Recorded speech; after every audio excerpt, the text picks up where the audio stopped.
Buenas tardes, bienvenidos, bienvenidas al Museo Arqueológico Nacional. Hoy celebramos aquí una mesa altamente especializada en el marco cultural de la protohistoria de la península ibérica y concretamente sobre el armamento de la Segunda Edad del Hierro, enfocada en lo concreto al estudio de los puñales tipo Montevernorio, de mangue en espiga y filos curvos y las influencias del puñal sobre la daga romana. El marco territorial de este estudio es buena parte de la meseta norte y occidental y sus áreas adyacentes, concretamente el Alto Ebro, el Duero Medio. Y quiero agradecer al Departamento de Protohistoria y Colonizaciones del Museo Arqueológico Nacional, donde está Alicia, jefa del departamento.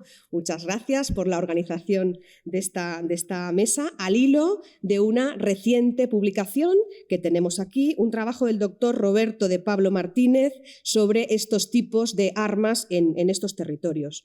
Se trata de una publicación del Consejo Superior de Investigaciones Científicas del año 22 como anejo de la revista Gladius, que es un referente en arqueología militar y del estudio del armamento desde la prehistoria hasta la Edad Moderna. Y quiero agradecer, además de Alicia, la presencia en esta mesa en la que participan hoy Susana de Luis, que es conservadora del mismo departamento de protohistoria, por supuesto al autor de esta publicación, al doctor Roberto de Pablo Martínez, y al profesor Fernando Quesada, catedrático de Arqueología de la Universidad Autónoma de Madrid, colega y amigo de hace muchos años. Muchas gracias por venir en una tarde donde hay muchas cosas en Madrid, que está lleno de programación, estábamos comentando ahora, con distintos eventos importantes, ¿no? Entonces les agradecemos muchísimo que se hayan acercado al Museo Arqueológico Nacional a escuchar esta mesa. Bien, con respecto a la materia de la que vamos a hablar hoy, quisiera destacar, ¿no?, con respecto a la oportunidad de presentar este trabajo y hablar de esta cultura material en particular en el museo. Sin duda, por su interés, ¿no?, en el marco del estudio sobre el armamento prerromano en la meseta.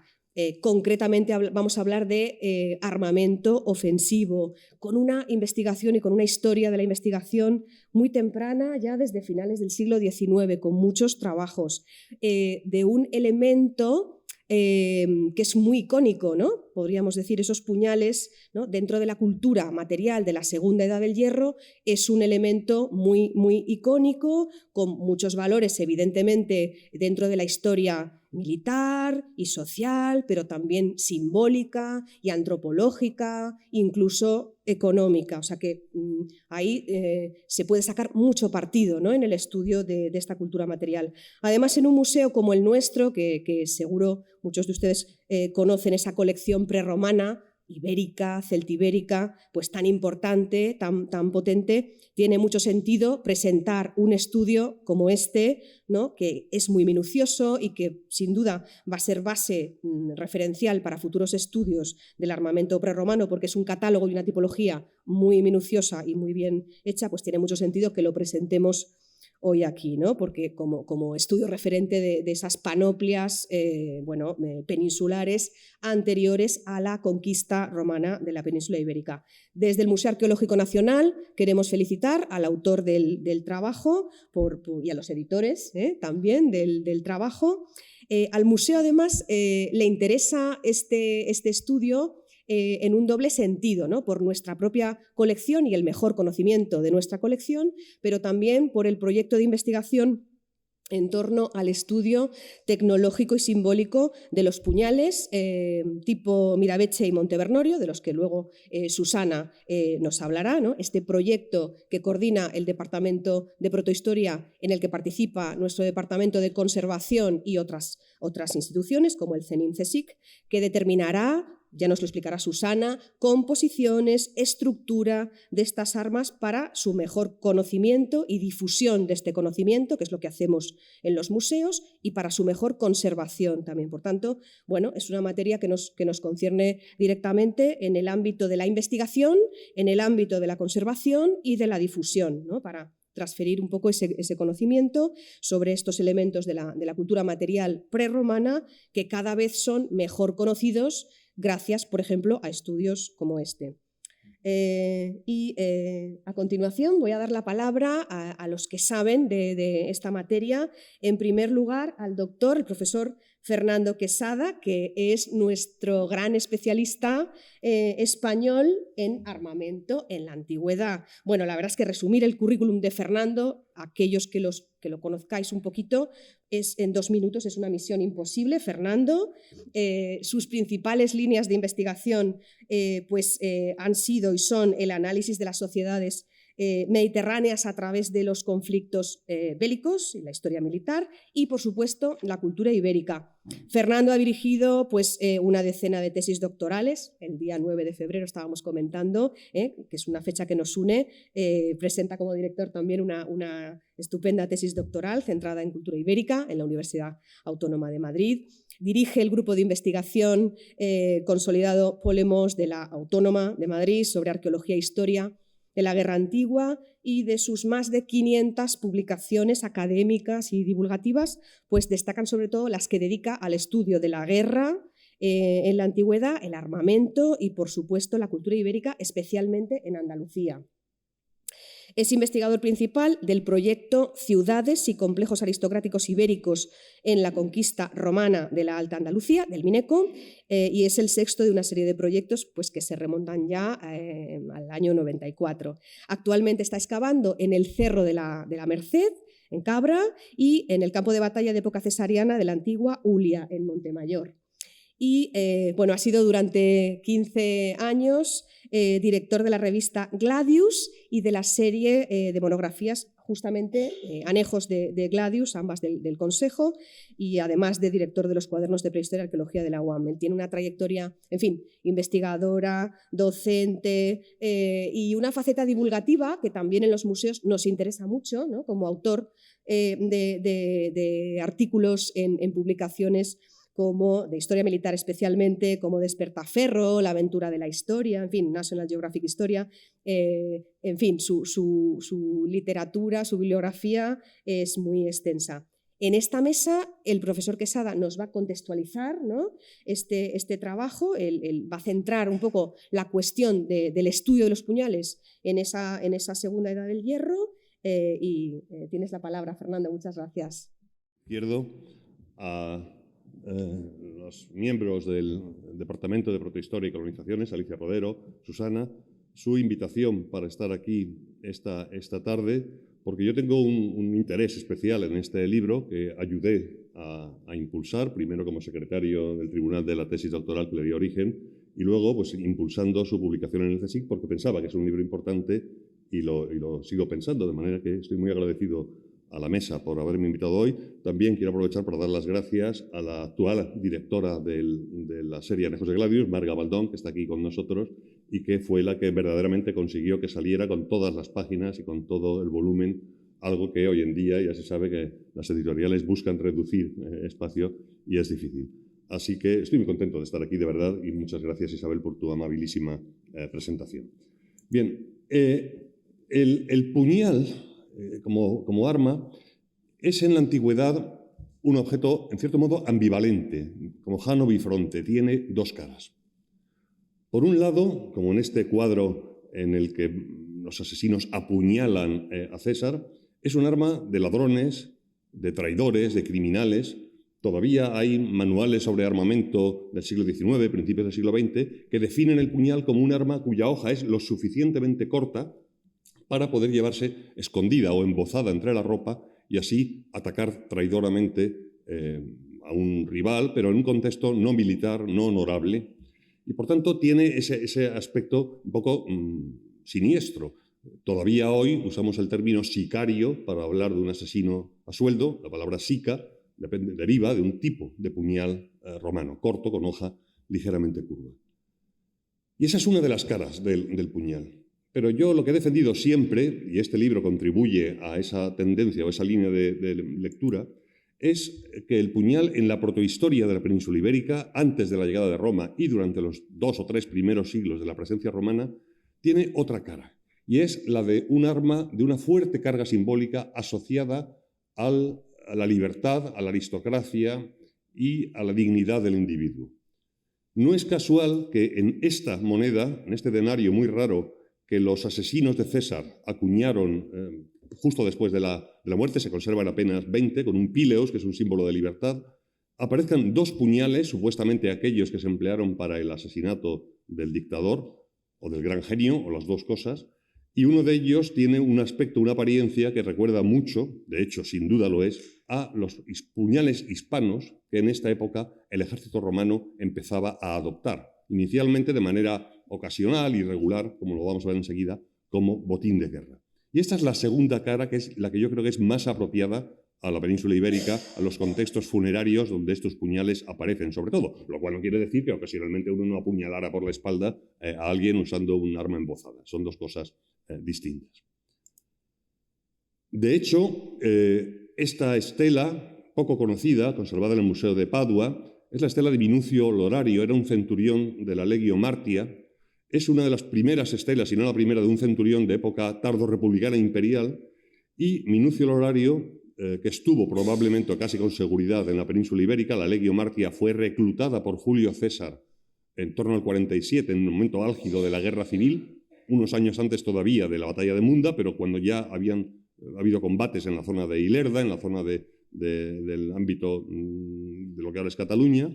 Este Minucio Lorario lleva al cinto, colgada de una manera peculiar, casi en horizontal, en lugar de en vertical, como sería luego lo normal en los puñales legionarios imperiales, un puñal que casi con seguridad es un puñal celtibérico, un puñal de la meseta, de estos que empiezan a ser adoptados, copiados por el mundo ibérico. Ya no hay discusión sobre eso, ya lo propuso Sanders hace muchos años, yo insistí sobre ello, y luego otros investigadores, Eduardo Cabanagh, en una memoria de licenciatura que yo le dirigí, o el propio Roberto, pues han profundizado y han ido reforzando esta visión.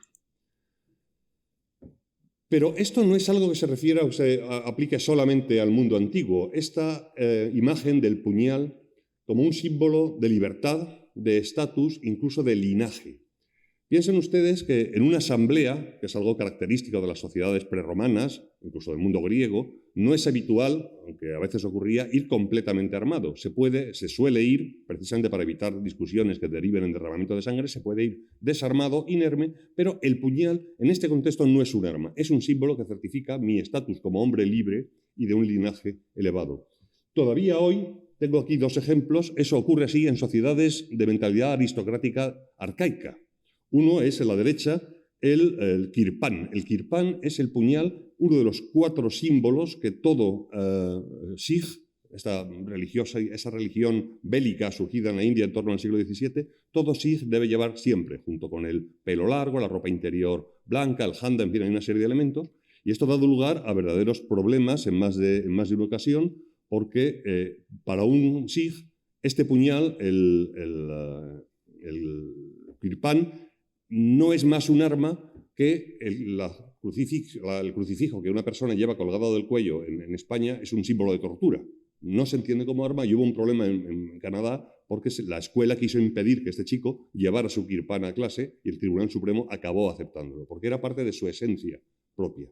Y a la izquierda, otro ejemplo aún más interesante, que es el Yemen actual, plenamente de actualidad con los hutíes, donde es normal que los guerreros, todavía en un contexto prácticamente tribal, lleven su AK-47, un arma moderna, un fusil de asalto automático, semiautomático, y a la cintura el kirpán, la yambilla, el equivalente en el Yemen, en la península arábiga, también en el norte de África, que suelen ser cuchillos, puñales, mejor dicho, no cuchillos, profusamente decorados, cuya vaina es exagerada. De hecho, en muchas ocasiones la hoja es más pequeña que la vaina, porque si no, no podría extraerse, pero que se lleva como un símbolo personal intransferible o incluso familiar, y por tanto sumamente decorado. Hoy me he encontrado en un periódico esta escena, tomada ayer o anteayer en Yemen, donde fíjense cómo este personaje, que es Sayed Abdelbadr al-Din Houthi, es decir, el epónimo de los hutíes, el líder de la facción hutí, lleva en la foto oficial su yambilla. Y este individuo, de aspecto feroz, lleva la suya, mientras su compañero lleva una AK-47. Pero fíjense, este crío de apenas 8, 10, 11 años que hay abajo a la derecha, también lleva su puñal pequeñito, su yambilla. Le está caracterizando no como guerrero, sino como personaje de una familia poderosa, con un abolengo, con un linaje prolongado y como hombre libre, que tiene el derecho y el deber de portar esas armas. Todas las generaciones aquí llevan la llambilla. Es exactamente, mutatis mutandis, lo que ocurría en la antigüedad peninsular, cuando Justino, en su resumen de las historias de Pompeyo Trogo, decía aquello de que eran gente de espíritu inquieto, agresivos, y para la mayoría les son más valiosos, más queridos, más cercanos, más próximos, más incluso que sus mujeres y sus familias, sus caballos de guerra y sus armas, más que su propia vida. Militares equi et arma sanguine ipsorum cariora, más queridos, más cercanos, más próximos.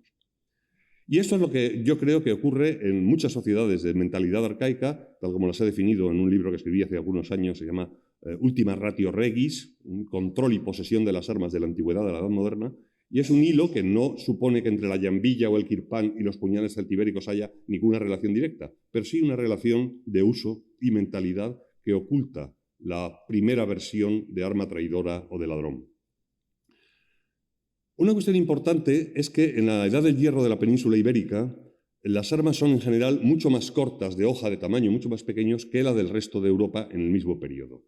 En el periodo Hallstatt D o en la TEN 1 y 2, las espadas europeas van evolucionando de 40 a 70 centímetros de hoja, de longitud de hoja de media, como esta espada de la TEN 1 Gala, una reproducción de este momento, del siglo IV, mientras que por lo general las espadas peninsulares, la espada de frontón, la falcata, mi tipo 3, el tipo llamado Aguilar de Anguita, el tipo 4, el tipo 6, son armas mucho más cortas. De hecho, estas espadas de antenas atrofiadas, incluso las falcatas, que en la península ibérica consideramos espadas, en el mundo del resto de Europa serían consideradas prácticamente puñales o dagas, un tipo de puñal algo más grande. Y eso es significativo, porque aún así los puñales peninsulares, aquí he puesto un ejemplo de los que trata Roberto y de los que hablará luego, tienen una longitud media de hoja de menos de 20 centímetros, lo que hace que en un contexto europeo sean armas que serían casi inservibles en combate. Y sin embargo, las fuentes clásicas, cuando hablan de puñales, también indican que, por ejemplo, los celtíberos y los lusitanos llevan puñales cortos que usan en combate, en Magen. De hecho, hay algunos tipos de armas peninsulares, como la conocida como espada de frontón, por un tipo de empuñadura característica, en la que estadísticamente sí pude demostrar en su momento que la diferencia entre puñal y espada de ese tipo, el arma es idéntica, simplemente se diferencia por la longitud de la hoja. Los armas de frontón tienen unas longitudes de entre 30 y 40 centímetros de hoja. Hay un hueco en esta zona central y, en cambio, los puñales son armas muy parecidas, pero como máximo llegan a los 25 o 26 centímetros de hoja. Pero ya hemos visto que los meseteños son aún más cortos, de media en torno a los 20 centímetros. Y eso es significativo, porque en la península ibérica no hay uno o dos tipos de puñales entre el siglo V a.C.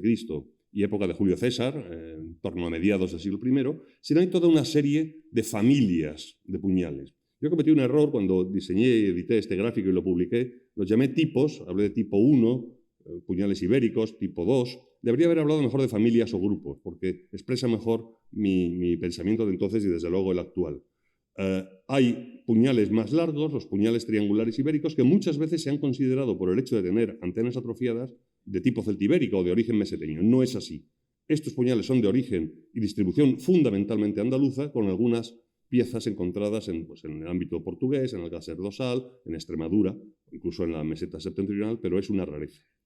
Mientras que, frente a estas familias de puñales ibéricos, están otras familias de puñales propias de la meseta, mi tipo 3, que es de lo que hablará ahora Roberto, que es el tipo genéricamente conocido por Montevernorio, o mi tipo 7, que él ha denominado como puñal de filos curvos. Ya sabe él que yo no acabo de estar convencido de esta denominación, porque claro, hay puñales de espiga que tienen filos curvos y todos los puñales de filos curvos son de espiga. Entonces, yo no sé si esto es la mejor forma de denominarlo, pero sea como fuere, son familias bien definidas, claramente clasificables y pertenecen a tradiciones culturales relativamente bien definidas en la meseta occidental y en la meseta oriental.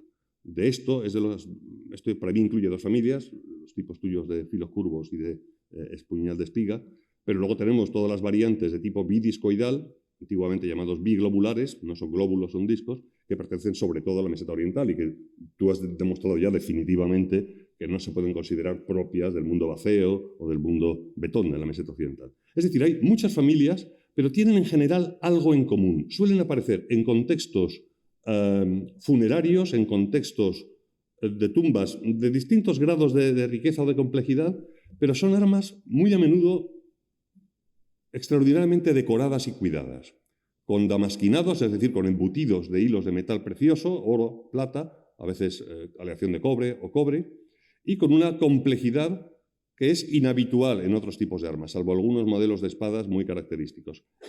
Son la categoría de armas más decoradas, que es una de las razones por las cuales pensamos, muchos ya, que es un arma con una categorización social elevada y no justo lo contrario. ¿Son armas inútiles para el combate? ¿Son armas de parada? Yo no creo en las armas de parada en la antigüedad, ni siquiera en época romana. Los combatientes iban al combate con las armas más costosas que podían permitirse, enjolladas, decoradas, pero hasta el siglo XIX, hasta los mamelucos que combatieron contra Napoleón, porque llevaban casi su riqueza a cuestas y además les podía salvar la vida en combate, porque un arma ricamente decorada implicaba una persona rica que podía ser más útil viva para cobrar un gran rescate por ella que muerta o asesinada en el campo de batalla. Podía ser hasta un seguro de vida en determinadas ocasiones. Sea como fuere, las distintas familias de puñales, por muy decoradas que estén, en prácticamente todos los casos son perfectamente funcionales. Es decir, no son armas exclusivamente de paradas, se llevan, tienen la ventaja de que yo la puedo llevar a una asamblea y en ese contexto ser el líder, levantarme y hablar y llevar al cinto, como estos yemeníes que acabamos de ver haciendo en el energúmeno, mostrando mi estatus, o puedo usarla en combate en caso de que la lanza o la espada, si la llevo, se pierda, porque hay veces que los guerreros de más alto rango pueden llevar espada corta y puñal, pero hay veces en que simplemente llevan lanzas y puñal, lo cual también es significativo, como en los ajuares de Numancia. Digo que son todas armas funcionales y perfectamente capaces, pero sí es cierto que hay algunas variantes de uno de los tipos de armas que el Museo Arqueológico con buen criterio ha escogido para estudiar a fondo, los puñales de tipo Bio 3, el tipo Montevernorio, que es la familia más conocida, que tiene varios tipos, no son variantes, algunas de las cuales tienen una hipertrofia tal de la vaina y del pomo, de la guarda, no de la guarda basal, sino de lo que sería el pomo, que está hipertrofiado y tiene un soporte decorativo, que lo convierte en prácticamente inútil en contextos de batalla. Porque se enreda en la túnica, en el cinturón, resulta difícil de sacar y no cumple ninguna función práctica. El pomo de un arma tiene como función evitar que en combate se deslice con la sangre o con el sudor y se pueda desprender de la mano, o incluso para encajarla mejor para golpear, incluso como contrapeso. Pero esto no son funciones en el caso de estos puñales.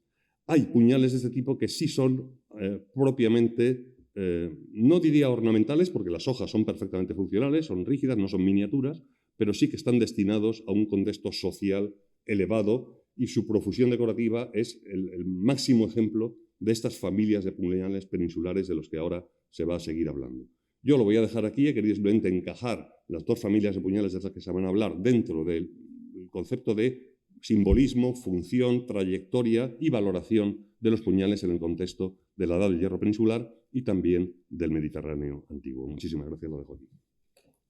Bien, muchas gracias al profesor Fernando Quesada.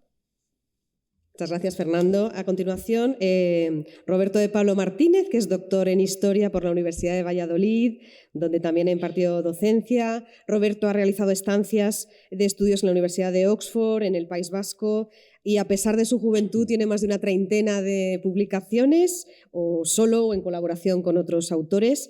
Su labor investigadora se ha centrado fundamentalmente en dos ámbitos. Por una parte, la Segunda Edad del Hierro, en la que ha alternado su investigación sobre el armamento en los pueblos prerromanos de la Meseta Norte, con otros trabajos colectivos sobre el Oppidum Baceo romano de Pintia y la región Bacea en general. Y, por otro lado, el estudio de la evolución histórica de la villa de Berlanga y su comarca en ese tránsito Edad Media, Edad Moderna, donde ha dirigido algunas excavaciones en el castillo y en el Palacio de los Marqueses de Berlanga. Bien, Roberto, te agradecemos mucho que hayas venido hoy al Museo Arqueológico Nacional a presentar tu trabajo y nos va a sintetizar las principales conclusiones de su estudio. En primer lugar, pues muchas gracias al Museo Arqueológico Nacional y en particular a Isabel Izquierdo, su directora, primero por la presentación, en segundo lugar por dejar o ofrecer este espacio como un lugar donde se va a divulgar o donde se está divulgando los estudios de la Segunda Edad del Hierro, concretamente los estudios sobre el armamento de la Segunda Edad del Hierro. Y, en tercer lugar, por potenciar la investigación que en un momento dado pues, quedó en este libro, pero que hoy en día hay un proyecto que ha nacido de aquí del Museo Arqueológico Nacional, desde el Departamento de Protohistoria y Colonizaciones, y también en el que están metidos el Departamento de Conservación y el CENIM, por supuesto, que esto es realmente una ventaja, porque ver acabar una obra como esta y continuar el estudio, y porque saber que faltan preguntas por responder, es realmente algo bastante gratificante. En segundo lugar, pues me gustaría agradecer a Fernando Quesada, pues como ha dicho Fernando, ha estado muy presente en mi tesis. En la publicación del libro fue, la verdad, que uno de los grandes impulsores del mismo, así que pues nada, agradecer esa labor. Desde un principio, desde que empecé mi carrera académica, de hecho también ha llevado a cabo muchos consejos y ha potenciado también algunas de mis publicaciones.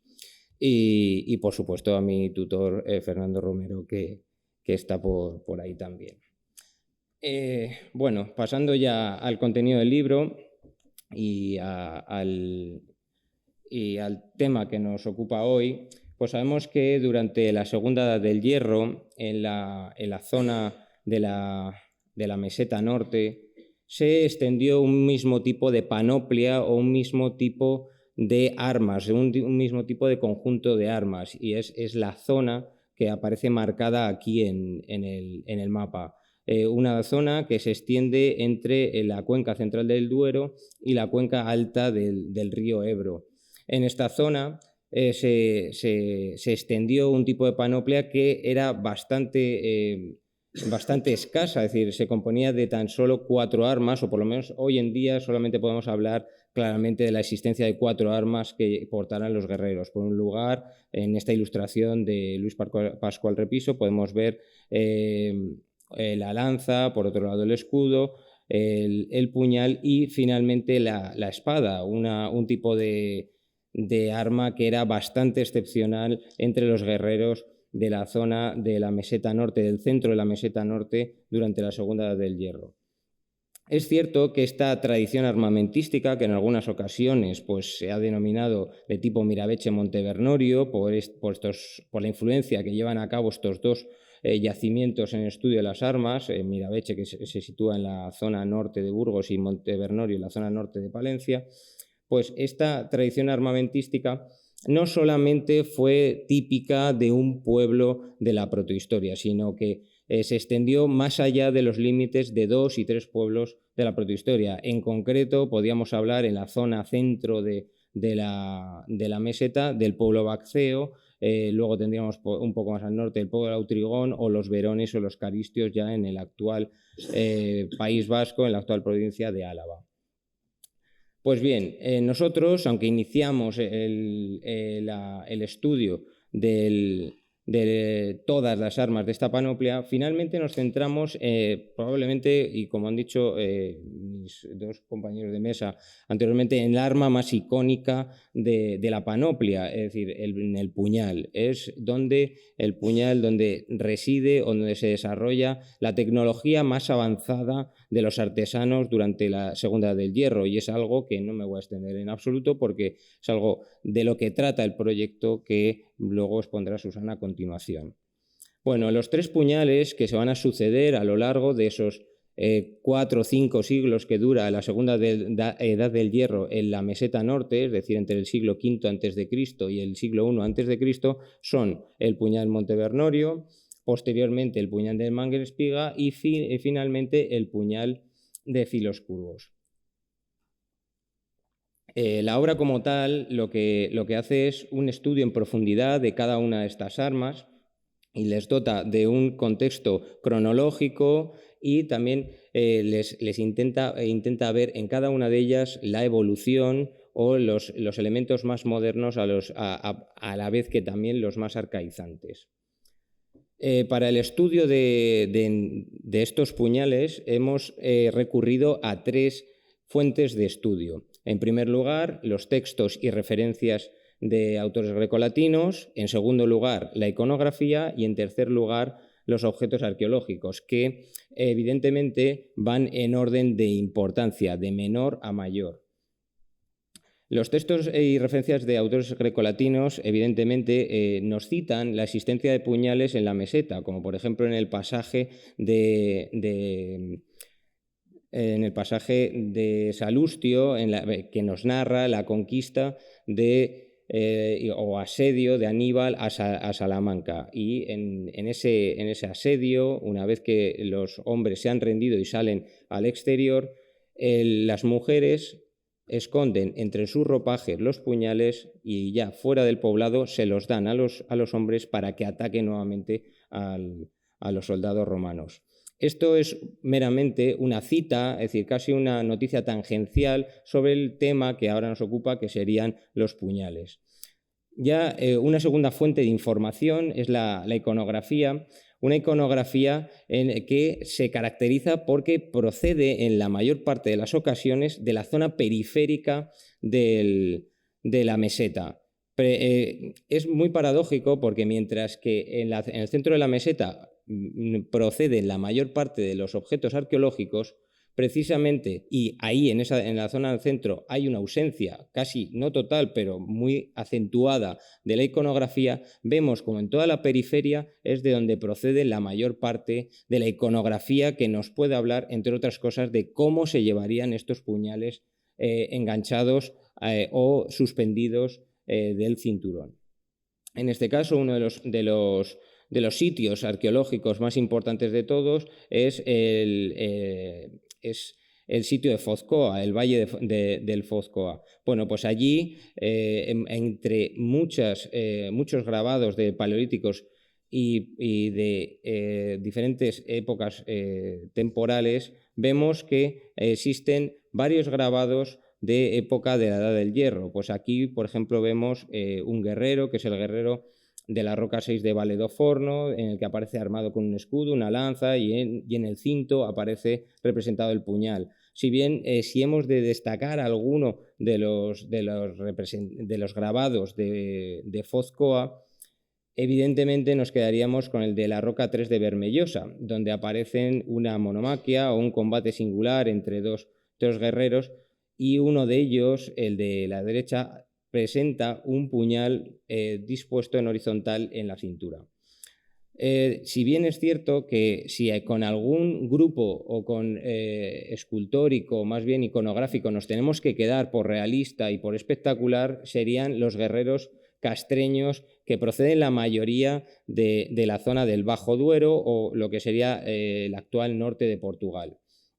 Los guerreros castreños, precisamente, presentan en primer lugar varias armas, de las que destacan, por un lado, el escudo y por otra, el puñal, que normalmente aparece fijado en el cinturón y normalmente situado en la parte derecha del mismo. Así, y como último ejemplo de lo que nos aporta la iconografía al estudio de las armas, tenemos la diadema de Moñes, que hay uno de los fragmentos de esta diadema que está custodiada y que se expone en las salas del Museo Arqueológico Nacional, es decir, aquí mismo, y en esta diadema, del que hemos sacado aquí un extracto, aparecen varios guerreros, entre ellos pues destacan uno que ambos aparecen con el puñal dispuesto, o mejor dicho, con la vaina dispuesta en la cintura, en disposición horizontal, y luego en una mano lleva un escudo y en la otra una daga. Si bien es cierto que si con alguna fuente de información nos tendríamos que quedar por primordial, porque si de ella prescindiéramos sería prácticamente imposible llevar a cabo el estudio que hoy en día presentamos, serían los objetos arqueológicos. Si prescindiéramos de esta fuente de información, directamente nos tendríamos que casi no podríamos llevar a cabo el estudio que hoy en día presentamos. Bueno, los objetos arqueológicos en la mayor parte de las ocasiones proceden de un tipo de yacimientos, y esos son las necrópolis, tal y como antes ha dicho Fernando. En estas necrópolis, en la mayor parte de las ocasiones, los puñales llevaron un proceso o pasaron por una fase ritual desde que el puñal fue incinerado en la pira junto al difunto, como ven aquí. Es decir, normalmente un guerrero, cuando moría en el poblado, este guerrero era llevado normalmente a un ustrinum, a un lugar donde se montaría una pira funeraria. En esta pira funeraria se colocaba en la parte superior al difunto, junto normalmente con sus armas, con su ajuar, y se procedía a la reducción del cuerpo, y algo que evidentemente afectaría a las armas, afectaría concretamente a los puñales. Posteriormente se pasaba a recoger esos fragmentos de hueso en una urna cineraria parecida a la que tienen aquí en la imagen, y una vez recogido todos esos huesos en la urna, se depositarían en el hoyo que se había practicado en el suelo. En muchas ocasiones lo que hemos visto es que también estas urnas cinerarias aparecen orientadas dentro del lóculus, dentro del hoyo, a poniente, es decir, al ocaso del sol, como si quisiera ser también algo muy representativo, algo muy simbólico del final de la vida de este guerrero. Normalmente cuando encontramos estos puñales, estas tumbas, suelen aparecer de la siguiente forma. Aparece una urna cineraria con los huesos del difunto, y junto a ello suelen aparecer las armas. En este caso, pues aquí tenemos la tumba 185 de las Ruedas de Pintia, donde al lado de la urna cineraria aparece un puñal de filos curvos, o aquí también tenemos la tumba 150, donde al lado de la urna vuelve a aparecer armamento, tanto puntas de lanza como el puñal. Pues estas serían las tres fuentes de información que nosotros hemos utilizado para llevar a cabo el estudio que hoy estamos presentando. Así pasamos a definir los tres tipos de puñales. El primer puñal que hemos definido es el puñal de tipo Montevernorio, que evidentemente es probablemente el puñal más conocido de todos, un puñal que tiene una larga vida historiográfica, es decir, se conoce desde prácticamente 140 años. A finales del siglo XIX, Romualdo Moro, que era capataz a las órdenes del Marqués de Comillas, está llevando a cabo unas excavaciones en el yacimiento de Montevernorio, y se topa con una necrópolis donde, tras excavar varias tumbas, encuentra los primeros puñales de estas características. Y es por ello, por esta razón, por lo que estos puñales se llaman puñales de tipo Montevernorio, porque reciben el nombre de ese insigne yacimiento del norte de Palencia. A partir de ahí van a sucederse otras excavaciones y otras investigaciones, como las de Juan Cabré, que excavará, entre otros sitios, en la Osera o en las Cogotas. Y estos hallazgos le servirán a Juan Cabré para llevar a cabo los primeros estudios, que no serán superados hasta los estudios de Beatriz de Griñó o Carlos Sanz.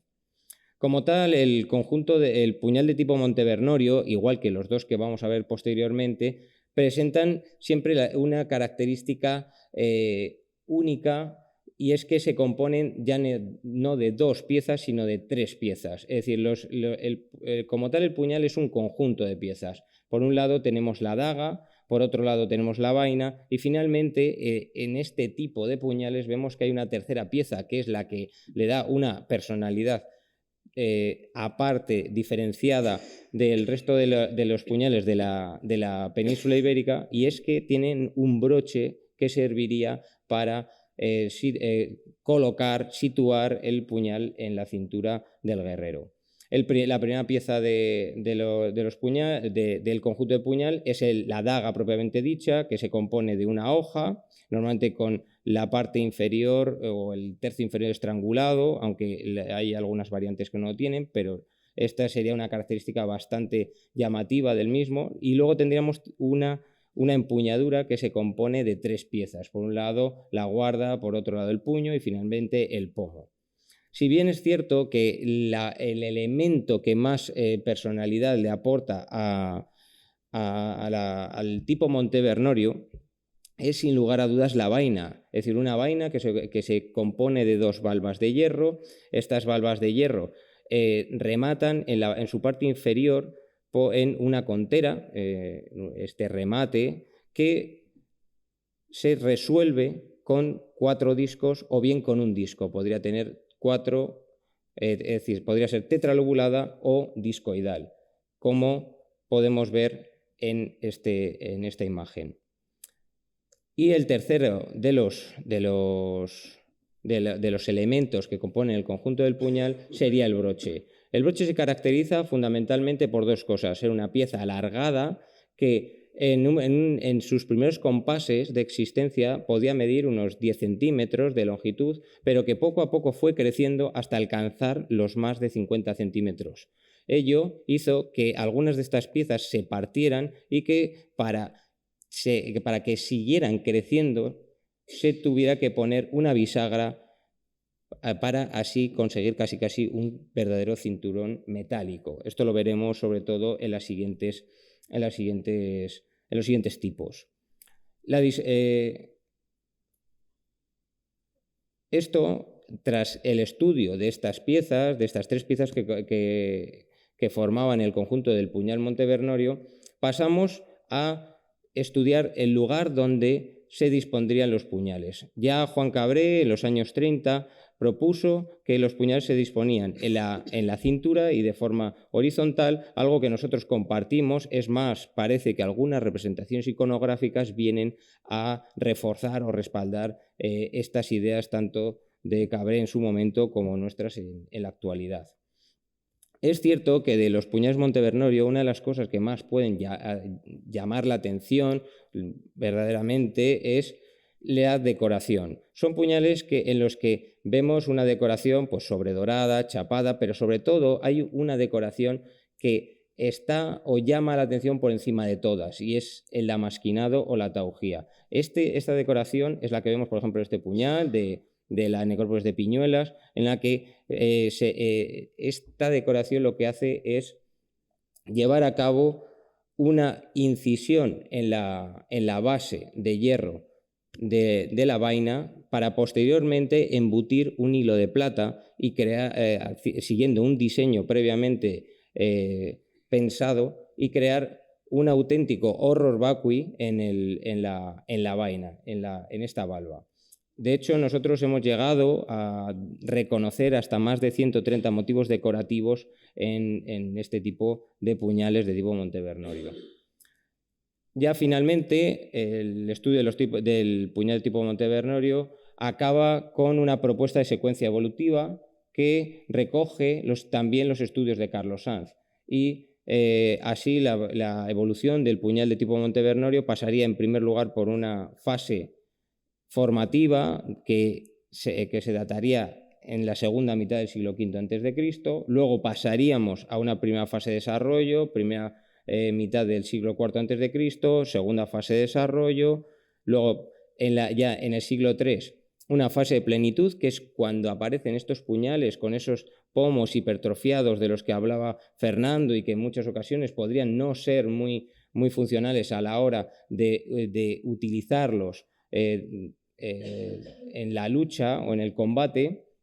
Y finalmente tendríamos una fase final, que si anteriormente veíamos que los puñales eran poco funcionales por el hecho de tener pomos muy anchos, en este caso lo que tenemos son puñales con las hojas son muy cortas, es decir, llegando a tener algunas de ellas 12 centímetros y una anchura de 2, es decir, prácticamente menos de lo que tenemos hoy en día en los cuchillos de nuestras cocinas. El segundo puñal que hemos reconocido es el puñal de Mangen-Espiga, que es un puñal que hemos fechado en la segunda mitad del siglo III a.C.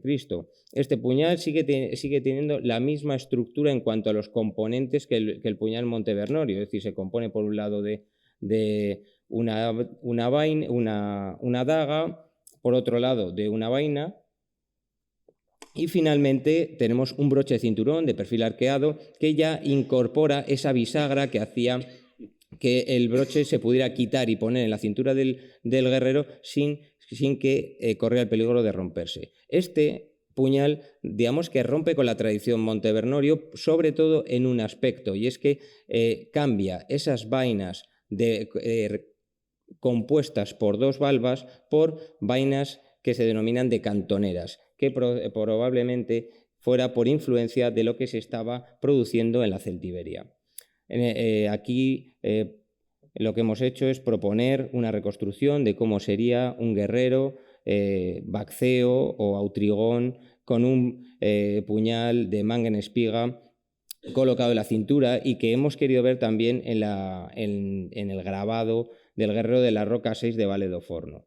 Finalmente pasaríamos al puñal de filos curvos, que es un puñal que dura o tiene una vida que va desde el siglo III a.C. hasta el siglo I a.C. Este puñal vuelve a tener los tres elementos que tenían los dos anteriores. Por un lado la daga, por otro lado la vaina y finalmente el broche. Pero en este caso vemos que tenemos un broche de perfil arqueado que serviría para cerrar el cinturón, en el que a través de bisagras se van articulando una tras otra las placas que rodearían la cintura del guerrero, creando un auténtico cinturón metálico. Aquí vemos, por ejemplo, un ejemplo de otra daga con su vaina y su broche, y finalmente la reconstrucción de cómo sería esta pieza, este conjunto, que, como digo, se compone por un lado de puñal, que presenta unas características muy estereotipadas, con los filos curvados, con unas acanaladuras en la superficie, y luego una empuñadura compuesta de guarda, puño y pomo, en el que el puño siempre suele ser recto y el pomo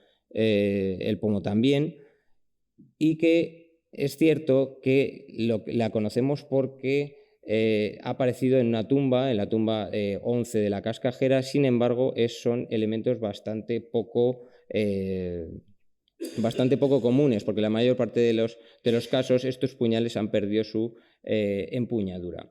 Por otro lado, tenemos la vaina, que es herencia de los puñales de manga en espiga, y finalmente esas broches o placas de cinturón que, como digo, formarían un auténtico cinturón articulado, como hemos podido comprobar y ver en los guerreros representados en el libro Guerreros de la Antigua Iberia de García Morán, como ilustrador, en el que aparece un puñal de filos curvos situado en la cintura con un cinturón articulado que fijaría el puñal justamente a la altura de la cadera.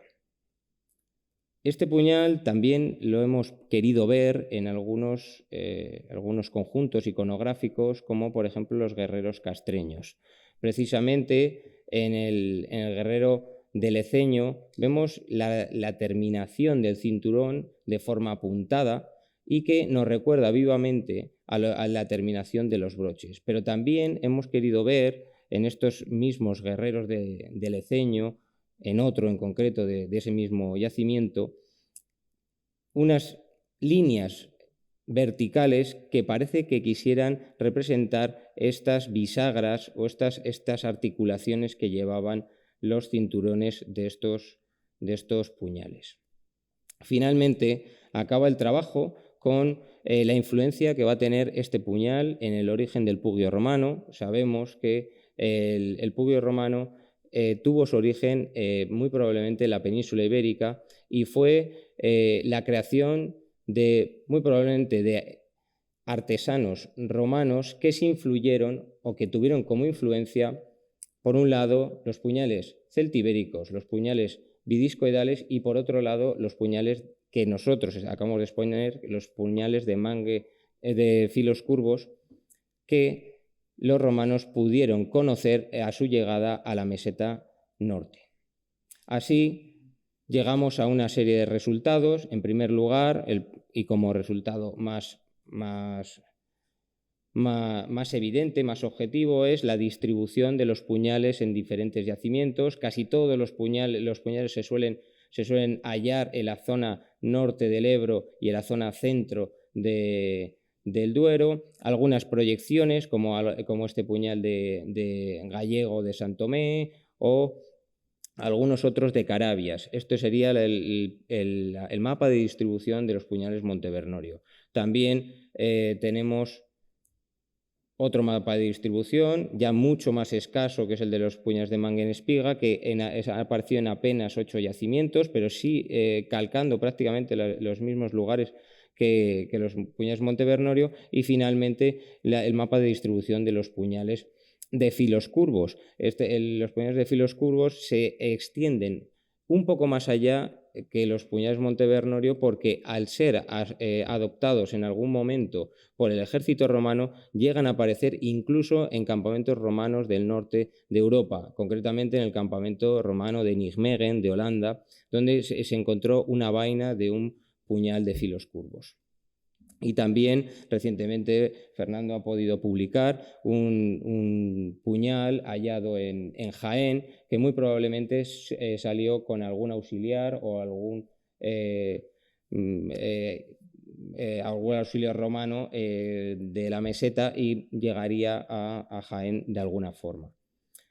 Por otro lado, otro resultado es conocer la evolución de este tipo de arma, del puñal, desde finales del siglo V a.C., es decir, desde el inicio de la Segunda Edad del Hierro en la meseta hasta el cambio de era, pasando por cada una de las fases evolutivas de los puñales Montevernorio. Es decir, empezaríamos por los puñales de la fase formativa, luego iríamos pasando a los de la fase de desarrollo, plenitud y finalmente la fase final, y luego la aparición de otros puñales por influencias externas, como son los puñales de Mangen-Espiga, que van a derivar en su evolución en los puñales de filos curvos, los cuales influirán en la creación del pugio romano.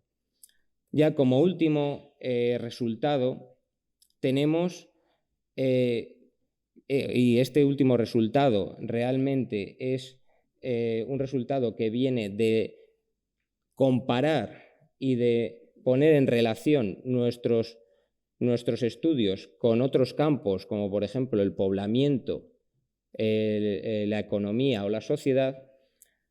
Hemos podido ver cómo estos puñales, como ya había insinuado, incluso dicho Fernando, que la mayor parte de ellos fueron propiedad o fueron llevados y portados por las élites, ya sean bacceas, autrigonas o veronas. Y esto prácticamente nos lo viene confirmando una y otra vez el registro arqueológico, porque la mayor parte de los puñales realmente están o se han encontrado en tumbas en las que no aparece únicamente un puñal, es que suelen aparecer muchos más objetos de prestigio, como por ejemplo en el conjunto 155 de la necrópolis de Piñuelas, en La Hoya, en La Guardia Álava. Vemos, por ejemplo, un puñal de tipo Montevernorio, pero que aparece conjuntamente con arreos de caballo, con torques, con fíbulas, es decir, con una gran cantidad de objetos de prestigio que nos indica indudablemente que estos puñales o bien fueron propiedad de la aristocracia o bien fueron propiedad de las clientelas que había en torno a esa aristocracia. Aquí, y he traído esta ilustración porque me parece que es una ilustración muy buena, de García Morán, también de la publicación Guerreros de la Antigua Iberia, de Despertaferro.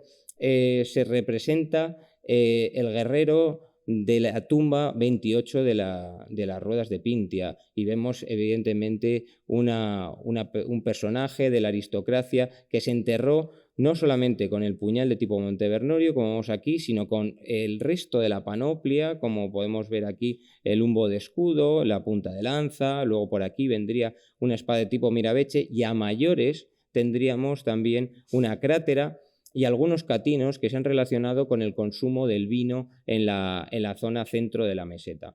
Por lo tanto, estamos hablando de que casi indudablemente estas piezas estaban relacionadas con las élites bacceas.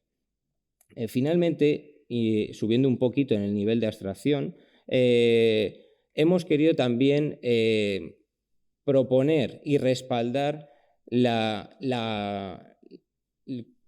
dedicación económica de esas aristocracias. ¿Cuáles eran la base de su poder? Nosotros defendemos, como ya han hecho otros autores para regiones vecinas, como por ejemplo los vetones, que la aristocracia se dedicaba y era la que poseía grandes rebaños trashumantes y se dedicaba también al control de esas vías de comunicación. La verdad que la relación entre la figura del bóvido y como ganado trashumante y la aristocracia aparece, entre otras cosas, por ejemplo, en fíbulas con forma de bóvido o en este caso con símpula, es decir, cacitos con cuernecitos, como veis allí, que nos llevan a pensar que el bóvido era una imagen o constituía una imagen de prestigio. Pero ¿qué ha podido ayudar nuestro estudio en esta idea? Pues si dispusiéramos, por un lado, los puñales o Montevernorio o lo que hemos llamado la tradición armamentística de la meseta norte, por un lado, por otro, la tradición armamentística de la Celtiberia.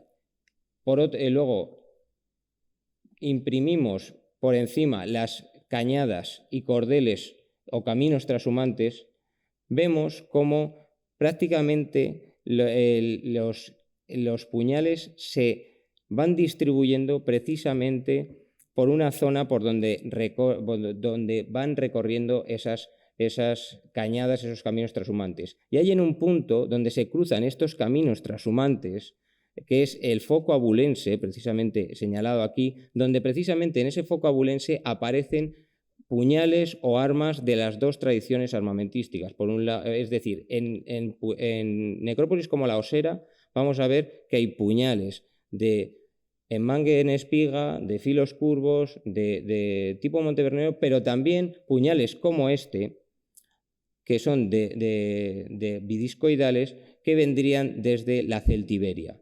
Y es precisamente en este punto donde se cruzan ambas vías donde encontramos esos dos tipos de puñales. Finalmente, lo que hacemos es proponer que la labor o a qué se dedicaban estos guerreros, pues básicamente nosotros pensamos que los guerreros en la Segunda Edad del Hierro, sobre todo antes de la llegada de los ejércitos romanos a la península ibérica, se dedicarían o tendrían la labor de ser esos pastores guerreros que protegían esos grandes rebaños trashumantes que caminaban o que se movían de un lugar a otro. Y precisamente, y acabando ya con esa primera fuente de información, hemos traído un texto de Tito Livio en el que hay una arenga de Aníbal a esas tropas celtibéricas y esas tropas hispánicas que le habían acompañado en su expedición hacia Italia, en el que dice lo siguiente, dice: para alcanzar esta recompensa, coged las armas con el auxilio de los dioses. Hasta ahora no habéis hallado ninguna ganancia a tantos trabajos y peligros vuestros, siguiendo constantemente al ganado por montes inhóspitos de la Lusitania y la Celtiberia. Ya es hora de que hagáis una campaña opulenta y rica y que obtengáis una buena paga por vuestros servicios, una vez recorrido un camino tan grande a través de tantos montes y ríos, tantos pueblos en armas.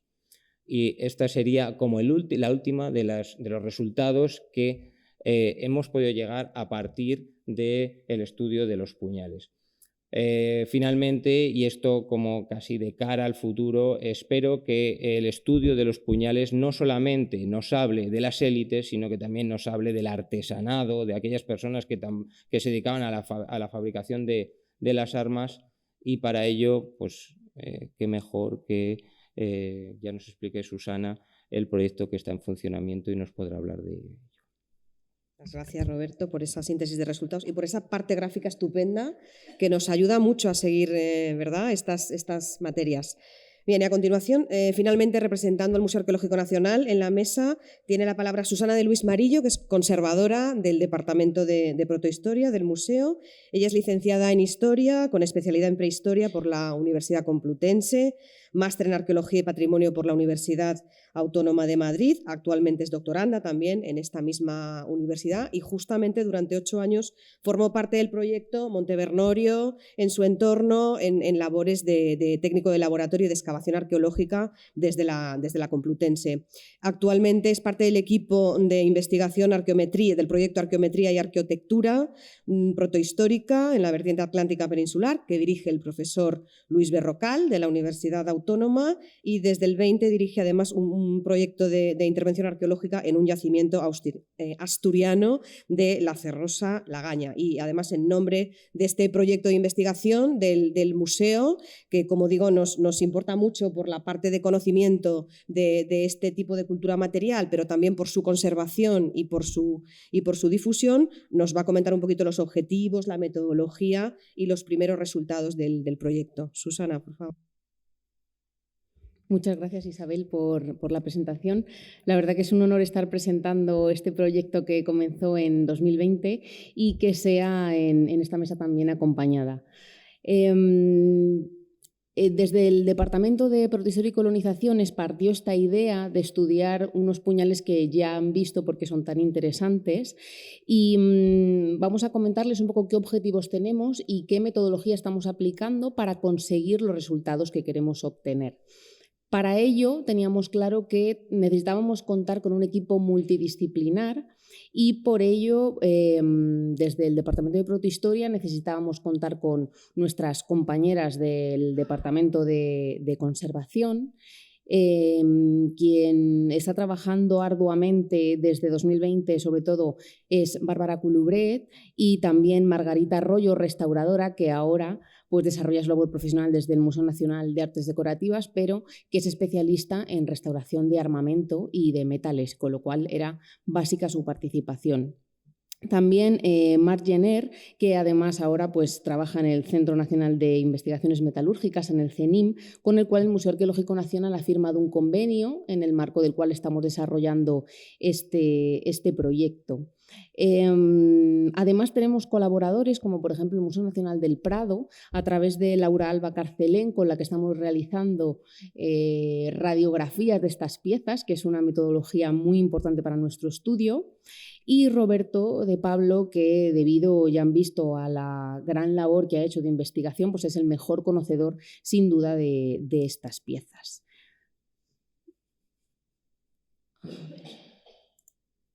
Ahí estamos. Estas son, bueno, ya conocen a los puñales Montevernorio, su distribución territorial y cómo se desarrollaron durante esos siglos V y III antes de Cristo. Los enfoques desde donde se estudió, a partir de los que se estudiaron estos puñales, fueron fundamentalmente desde la arqueología, desde esa arqueología que se desarrolló a principios del siglo XX, con una metodología diferente, evidentemente, a la que se puede desarrollar en la actualidad, y con lo cual ambas conviven. Sobre todo se ha estudiado desde un punto de vista tipológico e interesado en la tecnología de estas piezas y un enfoque que queremos pues, recoger o recuperar, que es desde la conservación y la restauración, que inició un equipo que trabajó con los puñales de la Hoya en este yacimiento de Álava. Aquí hemos traído un poco una línea del tiempo de la investigación en el que solamente citamos a algunos investigadores que han tratado estas piezas, pero ¿cómo queríamos destacar la relación que han tenido con el Museo Arqueológico Nacional? En primer lugar, como ha comentado anteriormente Roberto, Juan Cabré y también su hija Encarnación Cabré excavaron los yacimientos de La Osera y Las Cogotas en Ávila y las piezas se conservan en el Museo Arqueológico Nacional, entre otros yacimientos, ¿no? Pero aquí tenemos un grueso de los materiales y por ello tenemos una oportunidad única de poder estudiar estas piezas, fundamentalmente, como digo, de estos yacimientos, pero también de otros, sobre todo sorianos. Luego, además, a partir de los años 80 aparece un trabajo muy importante que es la tesina en ese momento de Beatriz de Griñó, que la publica y hace un inventario exhaustivo de esas piezas. Y actualmente el archivo que hizo posible esta obra se conserva en el Museo Arqueológico Nacional gracias a que la autora, conocedora de que estábamos realizando este proyecto, lo donó al archivo para que quedara aquí y pudiéramos pues, incluirlo en nuestro proyecto. Hay otros autores, pues Carlos Sanz Mínguez, como ha comentado también anteriormente Roberto, que es director de esa excavación en la necrópolis de Pintia, en Valladolid, que tiene también una gran cantidad de piezas de este tipo, o este equipo que hemos citado, Alonso Cerdán y Doya Filloy en La Hoya, que son aquellos que lo han trabajado desde el punto de vista de la restauración y la conservación.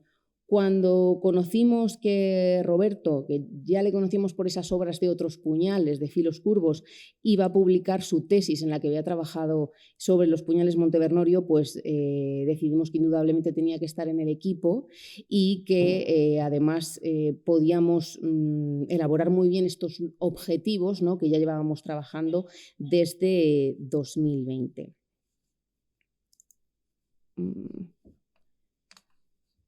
Un momento.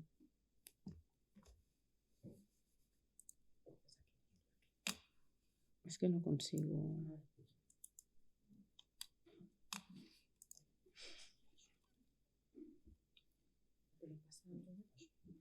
¿El ordenador? Vale. Sí. Bueno, a ver si funciona. Bueno, los objetivos que tenemos en este proyecto.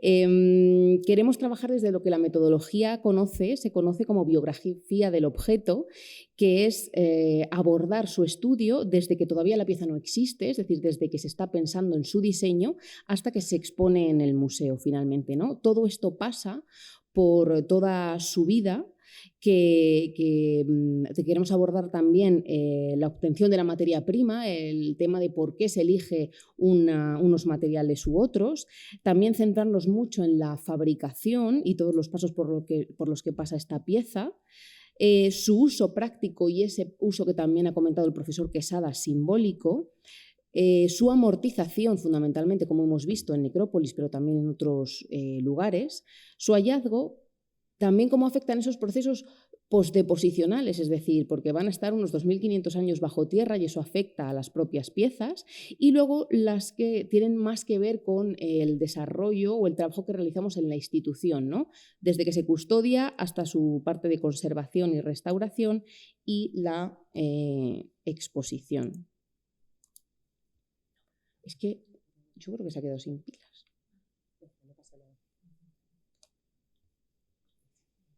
Vale. Dentro de esta biografía del objeto nos interesan sobre todo dos grandes cuestiones, ¿no? En el estudio tecnológico queremos centrarnos en esto que la historiografía denomina xenopegatoire o cadena operativa, que es ordenar todas las fases por las que pasa el objeto para ser fabricado y el orden que siguen estos pasos, ¿no?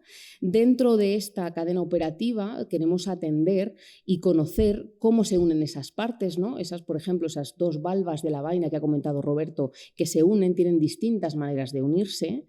Lo interesante que supone la decoración profusa que tienen los distintos elementos de las piezas, con esas incisiones en las que se embuten distintos hilos metálicos de distintos colores. Como ven, existe en las vainas fundamentalmente, pero también en otras partes del arma, ese fondo negro que es la llamada capa de magnetita, sobre la cual Margener es especialista en este tipo de cuestiones, y que le otorga ese color negro que queremos llegar a averiguar cuestiones como si fue algo intencional creado por los propios artesanos o es algo que se genera posteriormente o debido a los procesos pre- o postdeposicionales.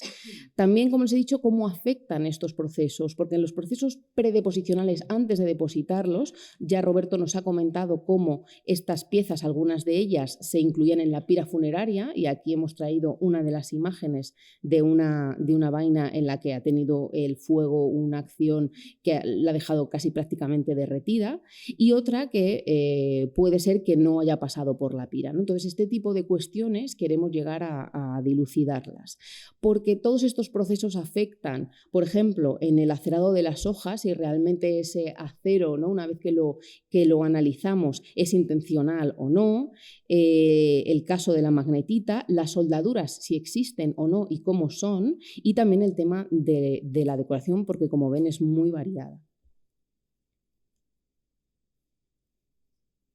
Otro de los objetivos sería el tema simbólico, ¿no?, en el que englobamos lo económico, lo social, con características, como ya hemos visto, como esa hipertrofia de los pomos en un determinado momento, su decoración, el tema de la elección del material para la decoración, incluso si cruzamos datos, que es la idea de todos los resultados que vamos a obtener, el llegar a saber si existen talleres o no con esa distribución de las piezas. Otro de los objetivos importantes es el tema de queremos generar un protocolo a la hora de restaurar estas piezas que no solo sirva para restaurarlas de esta institución, sino también que se pueda extrapolar a piezas, a museos que tengan estas piezas, ¿no? Ya hemos visto con las radiografías que hemos realizado que en las piezas que no han sido restauradas podemos obtener una mayor información casi que en las que han sido restauradas, y por eso decimos que tenemos que establecer también un protocolo de cuáles se restauran y cuáles quizás es mejor dejar para poder continuar investigando, ¿no? Y por último, pues el siguiente objetivo, como no, es la difusión de todo este conocimiento. Ya hemos participado en algunos congresos internacionales, hemos realizado algunas publicaciones, pero igualmente que ha hecho Roberto con su tesis, ¿no?, en esas líneas de publicaciones del CSIC, el Museo Arqueológico Nacional cuenta también con su línea de publicaciones, y pues aspiramos a realizar una publicación monográfica sobre los resultados y la metodología de este proyecto. En cuanto a qué vamos a hacer para obtener estos objetivos, pues ya hemos empezado a aplicar algunas de estas metodologías, ¿no? La primera ha sido llevar a cabo la catalogación de estas piezas, que es una labor un poco ardua, pero muy necesaria, que es la base de todo el estudio posterior, ¿no? Para ello, pues hemos tenido que disgregar un poco todas estas partes del puñal, individualizarlas, meterlas en nuestra base de datos Domus. Nos han sido tremendamente útiles las publicaciones de Isabel Baquedano sobre las piezas de la Osera y los diarios de Cabré. También cruzamos los datos con las fotografías que Juan Cabré y su hija realizaron en las excavaciones y que se conservan en el Instituto de Patrimonio Cultural de España, con el que compartimos dirección general, y todo esto nos permite unir una serie de datos sobre los que empezar a trabajar. Si continuamos explicando la metodología,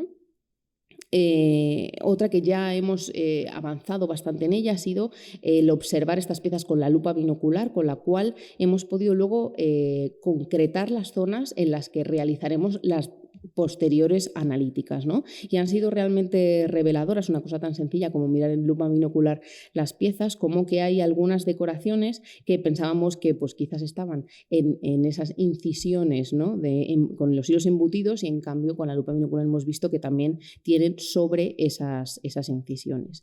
La espectroscopía a través de la fluorescencia o el Raman lo que nos está permitiendo es conocer qué materiales están en la superficie de estas piezas, ¿no? Y lo estamos haciendo de manera sistemática en todas las piezas de los Montevernorios del Museo Arqueológico Nacional, y como avance de algunos resultados que estamos obteniendo es que donde esperábamos encontrar lo que creíamos que era plata, pues realmente estamos encontrando estaño. Ya veremos, cruzando los datos de todo esto, a qué responde esta cuestión. También vamos a incluir las muestras y las piezas en el microscopio de barrido electrónico, que nos dará una serie de detalles sobre la cadena operativa. Y una de las metodologías que ya aplicaron este equipo que trabajó en La Hoya fue las metalografías. Esto es una metodología destructiva, que no se asuste nadie, porque esto se va a pensar muy mucho en cuáles se hace, en piezas que estén fragmentadas, y que sea muy útil conocer lo que esta información aporta, ¿no? Por ejemplo, en este caso se observa la sección de una pieza que aparecen esas acanaladuras con los hilos embutidos. Anteriormente se pensaba que estas acanaladuras tenían forma de cola de Milano, y gracias a a estas secciones vistas al microscopio electrónico de barrido, pues se han dado cuenta de que esta forma no era tal, sino que era de esta manera, ¿no? Y por lo tanto, pues esto nos da pie a pensar que si existe algún tipo de adhesivo que pudiese unir estas piezas y que no fuese solamente la unión mecánica. Todo esto nos está hablando del proceso artesanal muy avanzado que existía para fabricar este tipo de piezas. Y por último, el radiografiado de las piezas que estamos realizando gracias a la colaboración con el Museo Nacional del Prado nos está otorgando mucha información que a simple vista es imposible conocer, ¿no? Por ejemplo, si ven arriba la pieza en la que a simple vista no se ve toda la decoración, en cambio una vez que realizamos la radiografía sí que se ve. Y en la parte inferior ven las conteras de las vainas que tienen una unión entre las partes diferentes en una que en otra. También tenemos que ver a qué se debe, ¿no? Con la ayuda de Roberto pues podemos ver a qué fase pertenece y bueno, pues también tenemos una serie de información sobre los remaches que a simple vista tampoco podemos ver y está resultando una metodología muy positiva que hasta ahora no se había realizado en tal cantidad de piezas. Lo que les planteamos aquí es pues la metodología que estamos siguiendo, los objetivos que queremos conseguir, un equipo multidisciplinar que lleva avanzando en esto desde 2020. Esperamos que dentro de un tiempo pues, tengamos en nuestras manos un libro tan bueno como el que Roberto ha publicado sobre su investigación, en este caso continuando, ¿no?, esta investigación que ha realizado y ampliando el conocimiento sobre todas estas cuestiones de estos puñales tan interesantes. Muy bien, muchas gracias, Susana.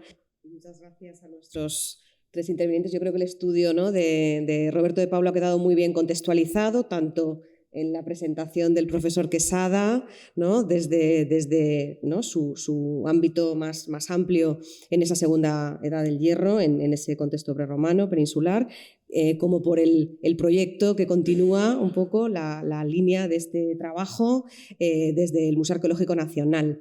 Entonces, seguro que hay alguna, si no yo disparo, alguna pregunta, algún comentario, porque han surgido muchos temas, ¿no?, interesantes a partir de este estudio. Si alguien se anima, y si no, yo, para romper el hielo, sí que me gustaría, aprovechando que están aquí Susana con Roberto y el profesor Quesada, voy a lanzar tres preguntas muy distintas, pero porque me ha llamado la atención muchísimas cosas, ¿no?, de este estupendo estudio. Los talleres, Roberto, has mencionado los talleres. Yo ahora que estoy leyendo también literatura aplicada a talleres artesanales en otros contextos culturales, ¿no?, como el ibérico y con otros materiales como la piedra, por ejemplo, a través de esas decoraciones maravillosas, esos damasquinados, esos sobredorados, ¿se observa alguna tendencia, ¿no?, o firmas o detalles iconográficos que permitan hablar o detectar, identificar algún taller artesanal permanente, itinerante? Bueno, todos estos temas que en otros ámbitos, como digo, por ejemplo, de la cultura ibérica, estamos estudiando, ¿no?, y son muy interesantes. Luego, por otra parte, una cosa como muy concreta que me llama la atención, esos remates de contera, ¿no?, más sencillitos, bilobulados, polilobulados, ¿tienen alguna explicación? Es una cosa como muy pequeña, pero como que me ha llamado la atención, ¿no? Y luego así, por lanzarme también, como a mí esto de las mujeres también me interesa, ¿se asocian, hay algún tipo de estudio antropológico que asocie tumbas masculinas, tumbas femeninas asociados a este tipo de puñales? ¿Se han identificado? ¿O hay alguna tendencia? ¿O son mayoritariamente masculinas? ¿Ahí se conoce alguna femenina? Bueno, muchas preguntas. La verdad es que el estudio es interesantísimo y surgen muchas cosas que yo lanzo por si alguien de la mesa tiene algo que decir. Bueno, pues a ver, en primer lugar, lo que en cuanto a los talleres, realmente no se ha encontrado restos de ningún taller como tal. En la actualidad todavía, y encima en el centro de la meseta es una zona que se ha excavado poco. Y la mayor parte de las excavaciones se han centrado en necrópolis, con lo que es imposible encontrar en la necrópolis un taller.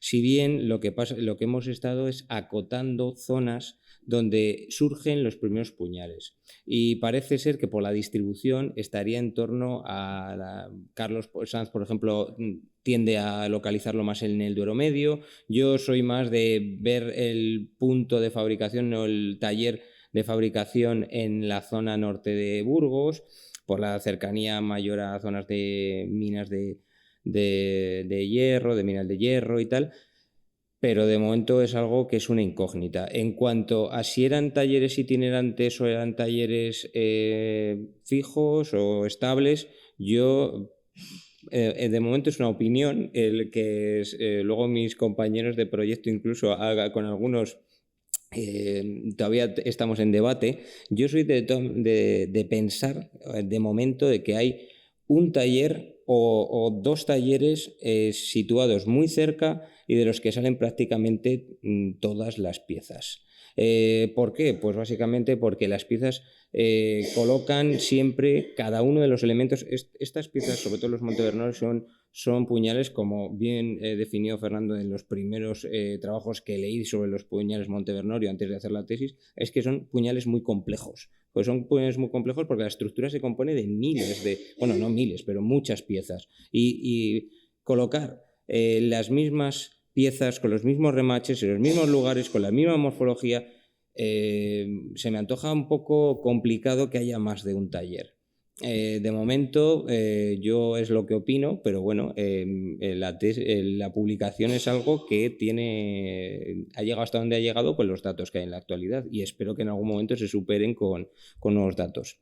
Luego, otras preguntas, el tema de las conteras.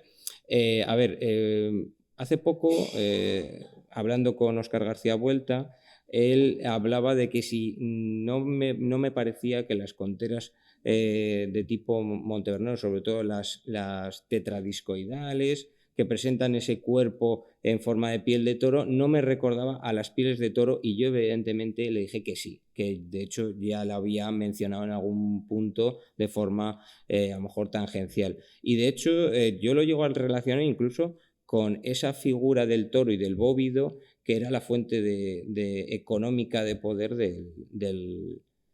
del aristócrata, que en muchas ocasiones los aristócratas eran precisamente quienes llevaban los puñales de contraste tetradiscoidales, que son los que llevan la decoración más abigarrada, más rica. Realmente los que tienen un solo disco en la contera, esos son los menos decorados, los que, digamos, son más funcionales, no tienen esas formas exageradas. Por lo tanto, yo veo en esas conteras también una simbología que incluso llama un poco a la piel del toro. Pero bueno, esto es un poco de momento peligroso también decirlo, pero bueno, ya que me lo has preguntado, yo lo suelto. Y luego finalmente lo del tema de las mujeres y la presencia de armas en las tumbas. Realmente, si nos ciñéramos única y exclusivamente a la iconografía, la mayor parte de la iconografía aparecen hombres relacionados con armas. Es cierto que tenemos en las necrópolis un pequeño problema, por decirlo de alguna manera. Casi todas no todas, las necrópolis que se han excavado son necrópolis de incineración. Y entonces las necrópolis de incineración al final reducen los huesos hasta un punto que son muy difíciles reconocerlos. Entonces incluso un antropólogo tiene dificultades a la hora de reconocer si un hueso puede ser de mujer o hombre. Luego, por ejemplo, algunas veces hay hombres que podemos tener los huesos más gráciles, más robustos. Entonces, claro, por ejemplo, es complicado. En este sentido, sí que, por ejemplo, la tumba 32 de las Ruedas, precisamente ese que tiene el pomo hipertrofiado con los guerreros y tal, esa, en uno de los primeros estudios sí que se reconoció los huesos como femeninos. Luego también es cierto que hay otra tumba, la tumba 122 de las Ruedas, que aparece un broche de estos curvados y tal, que aparece en una tumba femenina. Pero claro, tiene la ausencia de las armas, de esa parte más militar. De momento, la mayor parte de los datos llevan a ese otro a ser otro punto que tenía sobre todo un papel más predominante o que las armas sobre todo las poseían más los hombres, por lo menos en el ámbito que yo he estudiado. Luego creo que Fernando algo más podrás decir, a lo mejor de lo de la dama de bata Bueno, en relación con las asociaciones, plantean muchos problemas, identificación y demás, pero precisamente sobre el caso del mundo vaceo, Carlos Advínguez acaba de publicar en los cuadernos de prehistoria de la Universidad de Granada un estudio centrado precisamente en el problema que está mucho más estudiado en el mundo ibérico que en el mundo meseteño hasta ahora de estas asociaciones. Y a él le sale lo que me sale a mí, que es las armas siguen siendo un buen marcador masculino, aunque hay excepciones. Pero cuando hay una identificación de sexo masculino, femenino, osteológica, la presencia de armas suele coincidir con... Hay algunos casos extraordinarios, el de la dama de baza es uno, pero hay más, en Coimbra del Barranco Ancho hay más, pero en general suelen ser un buen marcador, que es exactamente lo mismo que pasa en toda Europa, desde la primera edad del hierro, desde Hallstatt, hasta el mundo merovingio, en el mundo medieval. Y sobre eso he publicado varias cosas. Pero ahora me interesaba más en relación con la cuestión de las decoraciones, los talleres. Nosotros hace ya bastantes años, además participó Marga Baldón también en aquello, publicamos 2 trabajos, uno en Valencia y otro en Eslovenia. De todos los sitios nos fuimos a Eslovenia. Sobre el ámbito ibérico. Y en el ámbito ibérico sí que hay, en el ámbito de las decoraciones, 2 modelos distintos. Unas decoraciones muy precisas, de una extremada calidad, muy minuciosas, muy miniaturistas, que nosotros pensábamos que no son obra del mismo herrero que ha forjado la espada, sino que es un especialista que trabaja sobre ello con una extremada calidad. Y esas piezas aparecen, piezas incluso posiblemente de la misma mano, en sitios tan lejanos como Alicante y la provincia de Córdoba. Y examinamos 2 modelos posibles. Centros de producción, por ejemplo Cástulo, por ejemplo Ílice, o la presencia de artesanos itinerantes que van al servicio de aristócratas para hacer piezas excepcionales, 1 o 2 para el señor y su hijo, y luego se mueven. Y llegamos a la conclusión de que nos parecía más probable el segundo modelo, artesanos itinerantes para esos especialistas en la grabación de decoración sobre falcatas y puñales ibéricos. Pero luego hay un segundo estilo que nosotros llamábamos el estilo libre, que son piezas de mucha menor calidad técnica en la grabación, pero mucho más sueltas, mucho más libres. En lugar de palmetas de cuenco y zigzags, pues hay jabalíes, hay peces, hay leones, en Cabecico, en Almedinilla. Son piezas mucho más toscas, pero como si el autor se sintiera mucho menos constreñido por un patrón mental, hiciera lo que le diera la gana. Y esas nos daban la sensación de que aparecen nunca en la misma pieza que una pieza del estilo, digamos, rígido, pero sí en el mismo yacimiento. Y la sensación que a nosotros nos daba es que aquí sí. Aquí había artesanos que estaban aprendiendo la técnica de estos especialistas que venían y hacían sus propias obras ya localmente, en talleres locales, con un estilo mucho más suelto. En talleres locales no estamos hablando de un poblado pequeño, sino en las ciudades de los ámbitos regionales del sureste, al sur del Júcar, de la zona albaceteña o de la zona de la Alta Andalucía. Entonces, pensamos que el modelo de artesanos itinerantes funciona, pero para especialistas que hacen trabajos muy precisos. Un poco lo del orfebre de Cabeza Lucero con su bolsita de matrices. Y que luego hay talleres locales de forja que sí fabrican espadas y que pueden llegar incluso a imitar en un estilo mucho más suelto, mucho más divertido, pero también más tosco, la obra de los especialistas. Son, hasta cierto punto, modelos especulativos. Todavía no tenemos certidumbre ni la tendremos posiblemente nunca. Pero trabajos como los que estáis haciendo ahora en el museo son decisivos, porque el estilo de las piezas meseteñas es de una extraordinaria finura, de una extraordinaria calidad, incluso en fechas muy antiguas, y puede darnos muchas pistas, yo creo. Solo 2 cuestiones. En relación a los talleres, lo que vamos a poder vislumbrar un poco con el proyecto del Museo Arqueológico Nacional es sobre todo para la zona sobre la que poseemos, ¿no? Y contamos más piezas, que es la zona de Abulense. Con lo cual, lo ideal sería poder aplicar esta metodología que estamos aplicando en yacimientos de otras zonas, ¿no? Y con eso comparar y poder tener más información con respecto a los talleres. Y con respecto al tema de mujeres, indudablemente, como dice el profesor Quesada, las armas son un marcador masculino. Pero sí que es verdad que hay nuevos enfoques que proponen que las armas que aparecen como mejor en las tumbas no sean los objetos de los propietarios, es decir, de los difuntos, sino que también puedan ser ofrendas de su familia. Y bueno, hay estudios recientes, como por ejemplo realizado por Raquel Liceras sobre la celtiberia, que aborda estas cuestiones y expone algunos análisis que se han realizado, entiendo que de ADN y con otra metodología, que sí que se ha visto que hay algunas tumbas con armas que no solo es que sean de mujeres, sino que hay algunas que son de niños o incluso bebés, con lo cual esta cuestión pues está ahí un poco... pero bueno, indudablemente pues está la cuestión de la incineración y la imposibilidad de contar con los datos 100%. Sí, eso es absolutamente cierto. Nosotros publicamos, o yo publiqué, mejor dicho, en Dijon, en un congreso dedicado a estas cosas hace ya 6 o 7 años, un estudio sobre no ya las tumbas masculinas o femeninas, sino aquellas en que tienen tumbas de inmaduros. Perinatales o fetos o incluso niños de pocos meses hasta 1 o 2 años, y ahí sí que hay una cierta recurrencia de presencia de armas. Si se atribuyen al niño, a la mujer o a un concepto social es otra cosa. Y por supuesto, yo ya lo dije cuando en Baza hace muchos años, cuando descubrimos que había 4 ajuares y no 1, está claro que la interpretación casi pueril, ¿no? De este era un guerrero y eran sus armas que llevaba a la batalla. No, porque la composición de los ajuares a veces incluye 2 espadas, a veces no, y no va a tener dos brazos como Schwarzenegger, o 4 brazos, y claramente ahí hay mucho más de lo que parece, y eso más... Todo el ritual funerario tiene, a mi juicio, mucho más que ver con los vivos que con el muerto. Y entonces, desde ese punto de vista, ahí están jugando pues clanes, familias, herencias, extinciones de un linaje masculino y pervivencia del femenino, y todas esas... Eso es lo que hace precioso el tema nuestro, ¿no? Que tenemos que jugar con un montón de variables. Ahora en un trabajo de máster una alumna planteaba la posibilidad de que hubiera armas en tumbas trans, de mujeres trans o de mujeres que no fueran de género cis, o que no... Bueno, dentro de la teoría queer. Queda mucho por avanzar en este sentido, pero hay que explorarlo también, y eso es lo que hace que esto sea divertidísimo y que tengamos todavía tantas cosas por delante, ¿no? Muy bien, muchas gracias. ¿Alguien del público se anima? ¿Alguna pregunta? Aprovechando que tenemos aquí a estos estupendos ponentes. ¿No? Pues yo creo que sí, por ahí.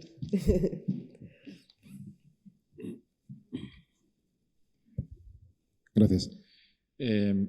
Mencionaban las representaciones en el arte que aparecen en zonas más periféricas de la distribución y tal. Aparecían aquí estatuas guerreros castreños en la zona de Galicia. Y entonces eso dejaría un espacio amplísimo en el mapa sin restos arqueológicos.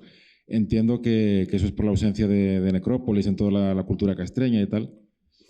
Entonces podemos suponer que la panoplia sería idéntica en toda la mitad norte de la península, solo que nos falta necrópolis en el ámbito galaico y tal.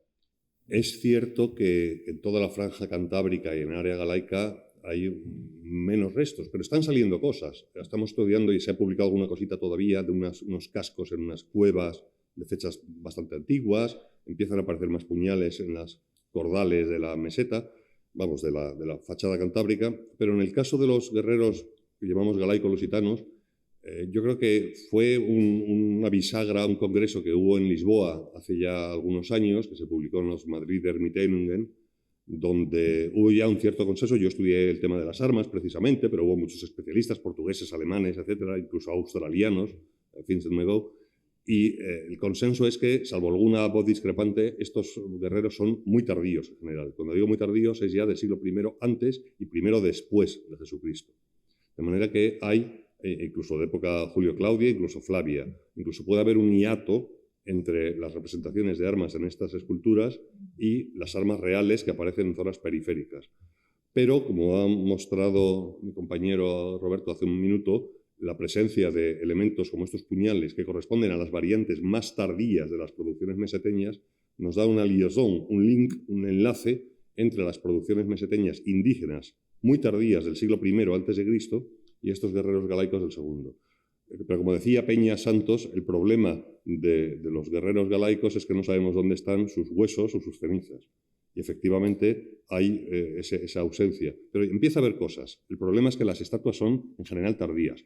El tema de capeludos con ese gorro cónico, bueno, sería largo de explicar, pero en principio el contexto parece ser ya más romano, de élites romanas, incluso hay quien ha propuesto que sean jefes auxiliares romanos, de cohortes auxiliares ya en el sistema imperial, cohortes bracaraugustanas, etcétera, cohortes asturum, que regresan y son los líderes locales y se inmortalizan como en San Fins, ¿no? En la puerta de la muralla, de manera orgullosa, con un enfoque clásico, pero con la piedra granito local. Pero en todo caso, lo que no estamos es en contextos del V, IV, III antes de Cristo, como sí tenemos en Pintia o en las necrópolis antiguas del territorio del Duero. Muchas gracias. ¿Hay alguna pregunta más? Sí, por favor.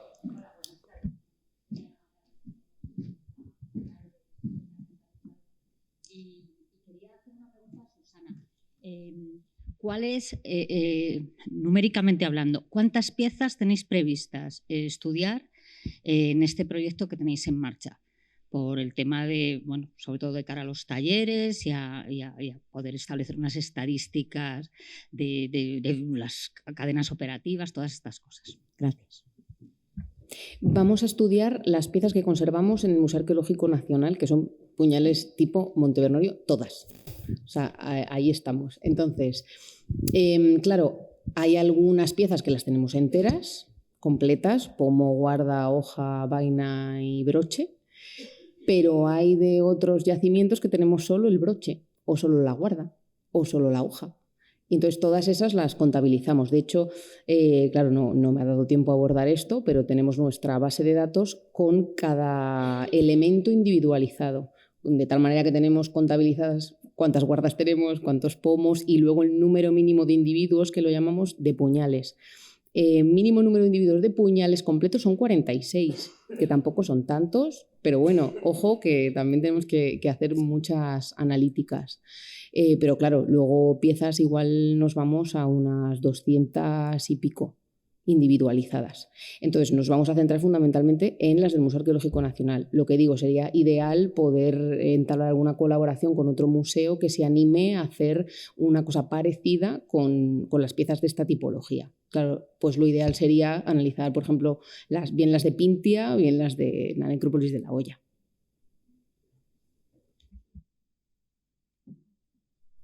¿Alguna pregunta más? Sí.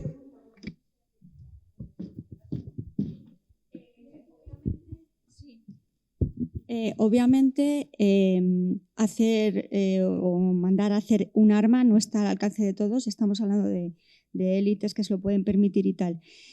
Pero quería saber si se ha podido plantear en algún momento que algunas de las armas que estuvieran en esas tumbas realmente no tuvieran un uso para la guerra, es decir, por la composición de los materiales, que se viera mediante análisis metalográficos que la composición no las hacía aptas para la lucha, sino simplemente como ofrendas o votivas o de algún tipo, no sé. En el mundo ibérico y en el mundo peninsular hay algunas armas claramente votivas y en el mundo itálico, en el mundo samnita o etrusco, porque son armas que no son funcionales, porque son miniaturas, falcatas en miniatura, en el Cigarralejo, en Lorca, hay falcatas en miniaturas, en algunos santuarios en Castellar, es decir, hay armas que claramente son miniaturas. Pero aquí hay varias cosas a puntualizar. Una es que en la eficacia de un arma, en la capacidad de su uso, influye tanto la calidad metalúrgica, y está Marc y lo sabe perfectamente, y la morfología del arma. Una pieza masiva, corta, ancha, gruesa, puede disimular una mala calidad metalúrgica, que hay casos, pero ser efectiva en combate, aunque no sea un arma especialmente brillante desde el punto de vista de la metalografía. De hecho, Radomir Pleiner ha demostrado que Polibio podía tener razón cuando decía que algunas armas galas en el siglo III se doblaban y en mitad del combate tenían que enderezarla con los pies ahí, por favor, paren la guerra, mientras enderezo el arma, porque hay armas galas que son excelentes y hay otras que son bastante malas. Un grano muy heterogéneo, un hierro dulce, una ferrita sin un acelado interaccional, es decir, que hay una amplia variedad. Y además, las armas no son tan caras. Hay armas carísimas, un casco con damasquinado en oro, en plata, determinados puñales, pero hacer una lanza, hacer una jabalina, incluso hacer una espada sencilla no es tan costoso. Es decir, las necrópolis ibéricas y celtibéricas de ese periodo, un 20 o un 30% de las tumbas pueden tener armamento y hay una amplia gama de calidades y complejidades. Por tanto, ¿hay armas que son no funcionales? Sí, miniaturas. ¿Hay otras armas que sean exclusivamente de parada por su decoración? Hemos visto algunos ejemplos de puñales que se pueden llevar en combate, pero que resultaría un incordio, sobre todo si yo desenvaino el puñal y tengo una hoja del tamaño de una navajita. Entonces, esas piezas están diseñadas probablemente para otro contexto. Pero en la inmensa mayoría de los casos, no. Armas muy decoradas son perfectamente funcionales. Y pueden incluso ser metalográficamente no una maravilla y aún así ser eficaces. Porque si una falcata es muy mala metalográficamente hablando, pero tiene un dorso de 9 milímetros de ancho, un centro de gravedad adelantado y bien equilibrado y un pomo que permite manejarla bien, puede romper una cabeza y destrozar un casco, incluso aunque luego se melle con cierta facilidad o incluso se pueda doblar, pero seguirá siendo eficaz. ¿Alguna más, finalmente? Bueno, pues les agradecemos muchísimo su asistencia y les seguimos esperando aquí en el museo. Gracias.